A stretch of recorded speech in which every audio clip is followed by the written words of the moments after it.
अस्सलाम वालेकुम, welcome back with the new reaction video. So कैसे हैं आप सब लोग? उम्मीद करता हूँ खैरियत से होंगे। सो गाइज़, आज जो है वो जैसे पता पड़ा है कि इलेक्शन का रिज़ल्ट आ चुका है और मोदी जी जो हैं वो इंडिया के बता रहा हूँ मैं, मोदी जी जो हैं वो ओथ लेने के लिए आज चले गए थे। ओथ भी उन्होंने शायद ले लिया होगा।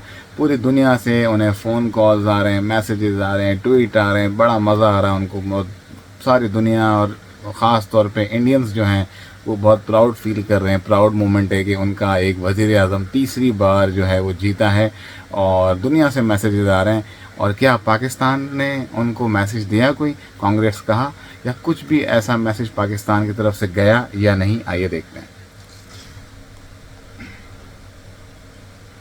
नमस्कार, welcome you to Study IQ. मैं हूं प्रशांत धवन। नाउ इंडिया के इलेक्शंस कंक्लूड हो चुके हैं और इलेक्शन रिजल्ट्स को लेकर इंटरनेशनल मीडिया, वर्ल्ड लीडर्स, दोनों तरफ से आप अगर देखोगे तो काफी डिफरेंट प्रतिक्रिया आपको दिखेगी।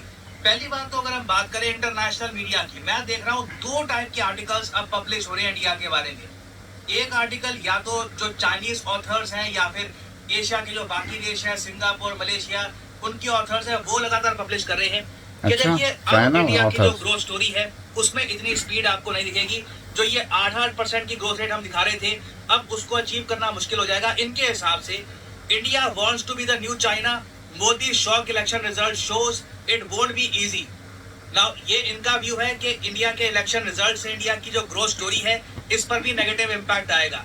दूसरी तरफ अगर हम देखें तो CNN में कई जो इंडिया के ऑथर्स हैं वो कह रहे हैं कि ग्रोथ स्टोरी इंडिया की अभी भी बनी रहेगी। इलेक्शन को लेकर जो भी शौक आया हो, जो भी नंबर्स आए हो, इससे इंडिया का इकोनॉमिक बूम नहीं रुकने वाला। नाउ इनमें से कौन सही है कौन गलत है वक्त ही बताएगा। देखना होगा कि इंडिया क्या जो इम्पोर्टेंट रिफॉर्म्स हैं उनको पास कर पाएगा या नहीं। नाउ फिर अगर हम बात करें विशेष की फ्रॉम वर्ल्ड लीडर्स, दुनिया भर के वर्ल्ड लीडर्स इंडिया को विश कर रहे हैं आज के समय। हालांकि मुझको एक बात ऐड करनी पड़ेगी, इंडिया का जो इमीडिएट नेबर है पाकिस्तान, वहां से अभी तक कोई भी पब्लिक विश इंडियन गवर्नमेंट को या पीएम मोदी को नहीं सेंड करी गई है। पाकिस्तान बिल्कुल चुप है। ऑल्दो पाकिस्तान का जो मीडिया है, मैं देख रहा था, आई मीन ऑलमोस्ट इनके सारे ही बड़े मीडिया आउटलेट्स इंडिया के इलेक्शन को एक्सटेंसिवली कवर कर रहे थे। इंडिया के इलेक्शंस की जो न्यूज है, जो रिजल्ट की न्यूज है, ये फ्रंट पेज पे आई है पाकिस्तानी न्यूज़पेपर्स। और ओवरऑल पाकिस्तान का मीडिया कह रहा है कि पाकिस्तान को कुछ ज्यादा उम्मीद है नहीं कि अब इंडिया पाकिस्तान के रिलेशंस में एक बड़ा बदलाव आएगा। Now interestingly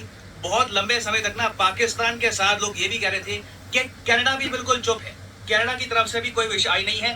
but in the and हमने देखा कि जस्टिन ट्रूडो का एक जो ऑफिशियल अकाउंट है as the prime minister of Canada, उनकी तरफ से एक स्टेटमेंट आई कि congratulations to the Indian prime minister on his electoral victory. और ऑफ कोर्स इस ट्वीट में इन्होंने ये भी ऐड कर दिया कि हमारे जो रिलेशंस है वहां पर मेन पॉइंट रहेगा human rights, diversity and the rule of law. Nijjar के केस की अभी भी ये थोड़ी सी यहाँ पर बात कर रहे हैं। और बाय द वे पॉसिबिलिटी है कि शहबाज शरीफ की जब चाइना विजिट खत्म होगी, अभी वैसे शहबाज शरीफ चाइना में है, जब उनकी चाइना विजिट खत्म होगी, 5 दिन की उनकी विजिट है चाइना की, उस पर हो सकता है कि मैं अलग से वीडियो लेके आऊं अगर कोई इंपॉर्टेंट अगर वो आके मैसेज करें तो उसके बाद मे भी पॉसिबिलिटी है कि वो कुछ ट्वीट करेंगे। बट अभी के लिए पाकिस्तान तो बिल्कुल चुप है। और एक इंटरेस्टिंग बात ये भी है कि इंडिया के इलेक्शन रिजल्ट्स के बाद कनाडा की सरकार ने एक रिपोर्ट निकाली, वहां पर ये लिखा है कि इंडिया सेकंड बिगेस्ट थ्रेट है कैनेडियन डेमोक्रेसी को आफ्टर चाइना। मतलब रशिया से भी ऊपर इंडियंस को। खैर ये हमने बात करी है कनाडा और पाकिस्तान की।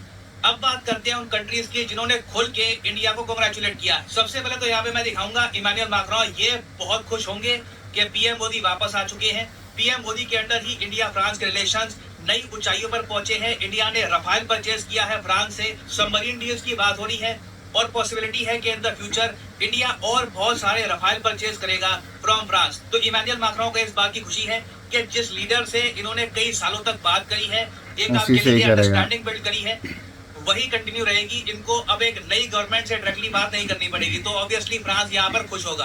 फिर देखिए यूरोपियन यूनियन की जो चीफ है उर्सुला वॉन, इन्होंने भी कांग्रेचुलेट किया है पीएम मोदी को। पॉसिबिलिटी है कि आने वाले 5 सालों के अंदर अंदर इंडिया यूरोपियन यूनियन के बीच में एक हिस्टोरिक प्री ट्रेड एग्रीमेंट भी साइन हो जाए। बट उससे पहले आप देखोगे यूरोपियन यूनियन के खुद के इलेक्शंस होने हैं, वो भी बहुत ही इंटरेस्टिंग होगा कि यूरोपियन यूनियन में किस टाइप की सरकार बनती है। आई थिंक एक बार जब यूरोपियन यूनियन के इलेक्शंस भी खत्म हो जाएंगे, उसके बाद दोनों के बीच में फ्री ट्रेड एग्रीमेंट आराम से साइन हो पाएगा। फिर ऑब्वियसली बात है, देखिए जॉर्जिया मेलोनी का मैसेज आना ही था, इन्होंने भी यहाँ पर कांग्रेचुलेट किया है। ऑब्वियस मैं इसलिए कह रहा हूँ क्योंकि इटली होस्ट है G7 समिट का और पीएम मोदी का जैसे ही शपथ ग्रहण समारोह होगा 8 तारीख को। उसके बाद डायरेक्टली ये 8 जाएंगे माने आज G7 हो समिट गया को वो। अटेंड करने के लिए। और इवन दो इंडिया एक G7 कंट्री है नहीं, इंडिया को अलग से एज ए स्पेशल गेस्ट हमेशा इनवाइट किया जाता है by the G7 countries. At least पिछले 5-6 सालों से हम देख रहे हैं कि ये एक नॉर्म बन चुका है ना। फिर हम बात करते हैं यूएसए की। यूएसए की जो विश है ये थोड़ी सी लेट आई थी,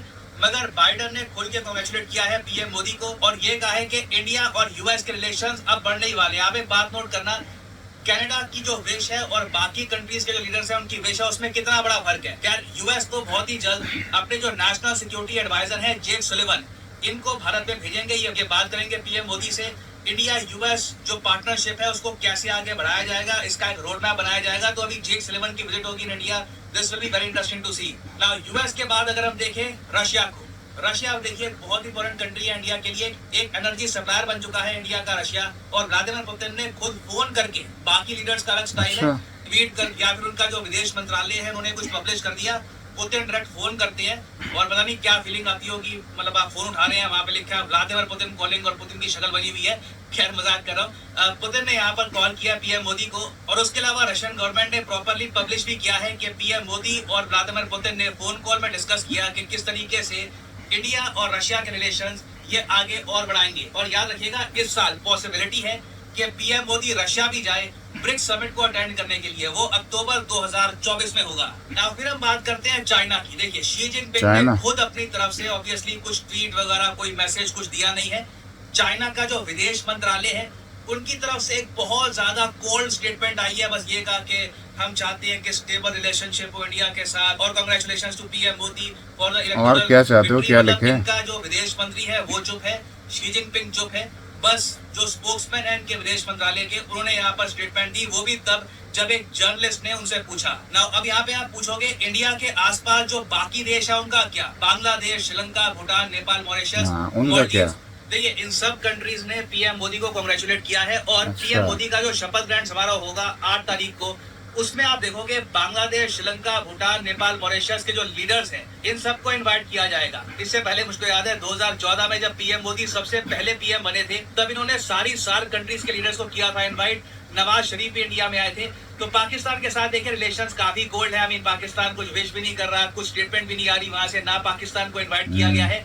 क्लियरली इंडिया पाकिस्तान के रिलेशंस लगता तो नहीं है कि बेहतर होने वाले हैं for the time being, but बाकी जो कंट्रीज हैं इंडिया के आसपास, दे आर क्वाइट हैप्पी कि कंटिन्यूटी रहेगी और पीएम मोदी के शपथ ग्रहण समारोह को भी ये अटेंड करेंगे। तो गाइज ये था आज का रिएक्शन वीडियो कि मोदी जी को दुनिया भर ने कांग्रेट्स किया मगर पाकिस्तान ने नहीं किया, कनाडा ने भी खुल के नहीं किया, चाइना ने भी खुल के अपना जो है वो इज़हार खुशी जो होती है वो नहीं सामने रखी।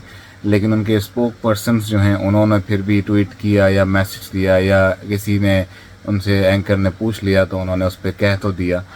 लेकिन जो भी हैं, तीसरी बार ये इलेक्टेड हुए हैं एज अ प्राइम मिनिस्टर, बहुत बड़ी बात है। और कॉन्ग्रेचुलेशंस इंडिया, आपके मोदी जी वापस अपनी सीट पे, जिस सीट पे वो थे उस सीट पे फिर से आ गए।